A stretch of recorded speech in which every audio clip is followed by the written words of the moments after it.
Isang mapagpalang araw po mga kalingap, magandang araw at magandang gabi sa mga viewers at listeners at mga solid supporters po dyan at mga kababayan nating OFW na patuloy na sumusuporta.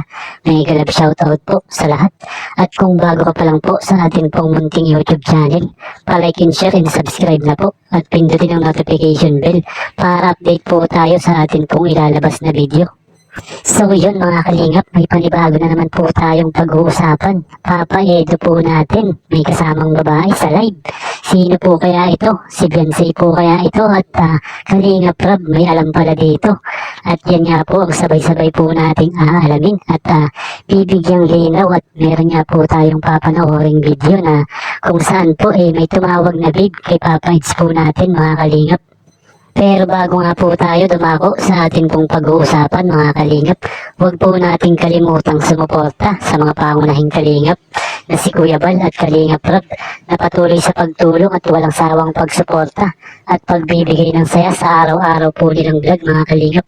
At patuloy nga po natin silang suportahan sa kanila pong pagka-charity vlogs at paggawa ng beneficiary nang sa ganun mga kalingap marami pang tao ang matulungan. Lalong-lalo na nga po sa mga taong nangangailangan mga kalingap. At paalala po, tapusin muna natin ang kabuuang video bago tayo magbigay ng opinion at komento. So yun mga kalingap, balik po tayo sa atin pong pinag-uusapan at Papa Eds ba natin tunay kayang may kasamang babae sa kanya pong live at sino po kaya ito? Posible bang si Beyonce po kaya natin ito? Pero bago nga po yan mga kalingap, bigyan po natin ng linaw at panoorin po natin.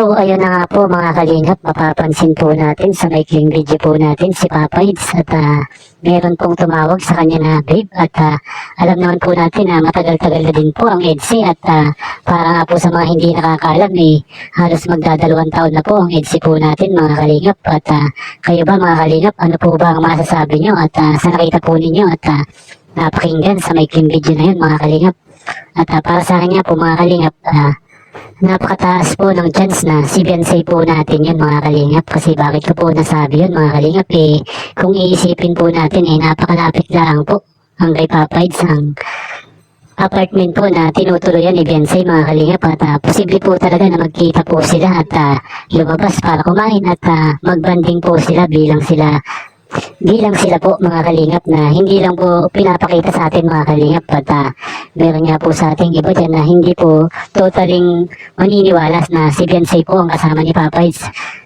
At yung ibang fans nga po dyan ng EDSI hindi po talaga totaling kumbinsido po talaga mga kalingap at para po sa akin talaga mga kalingap ginagarantiya ko po na si Beyonce po talaga at alam naman po natin ang mga nagawang effort ni Papa Eds po natin at yung mga nagawa po niyang pasurpresa kay Beyonce at mga regalo at kaya masasabi po natin ang pagmamahal at pagkaloyal ni Papa Eds po natin para po kay Beyonce mga kalingap. Ganun pa man mga kalingap wag po natin i-bash at bigyan po ng maling impormasyon at magtiwala na lang po tayo at patuloy na sumuporta at wag po tayong magpadala sa mga bashers na hindi po nagtitiwala sa EDSI po natin mga kalingap. Especially sa mga solid EDSI po dyan at mga silent viewers na hindi po nagpapa-apekto sa mga naninira po sa EDSI po natin mga kalingap.